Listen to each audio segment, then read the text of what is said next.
Hi, I'm Nix, and although I'm a cat, I am here to tell you a story. Fear not, I shall be a human again one day, as soon as my app starts working again.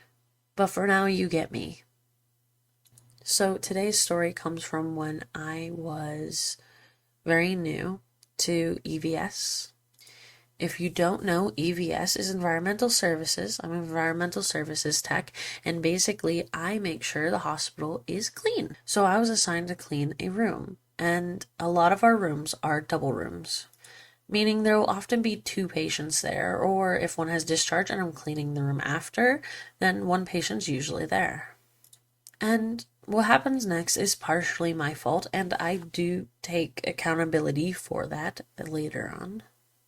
So I walk into the room, and a doctor has his patient's family on the side I'm supposed to be cleaning. Well, if you don't know, if that side is already clean, regardless of its state, I have to re-clean it because it has been contaminated by people from the outside, and we don't know what they have. So I go to try and start that process, or maybe get the doctor to kind of move these people to the appropriate side of the room, because that bed is destined for someone, unfortunately. So I sneak around and clean the bathroom a little bit, give him some time. He seems to be talking about something urgent, so I give him as much time as he needs, and then I go to approach him. Now, mind you, at this time, I am pregnant and very hormonal, or was. So I approach the doctor, and the doctor spins around and looks at me. He looks me dead in the eyes, and in a very stern and, I think, awful tone, he goes, "Can we have some privacy, please?" Like, not kindly at all. And unfortunately, like, that is my job. I have to be in there.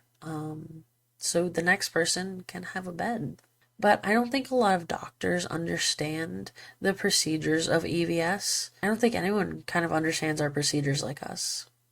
And I knew this doctor would have an ego, to say the least, since the get-go, because the moment I walked in the room, I heard the words, "That's just the kind of doctor I am." It never goes well from there. So after being talked to very, very, like, sternly, I would say even rudely, some of the people in the room, the patient's family, begin to laugh.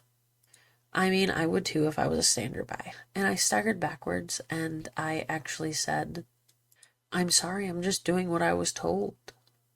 Because that's the truth. There's a million and one ways to go about that situation, and that wasn't it.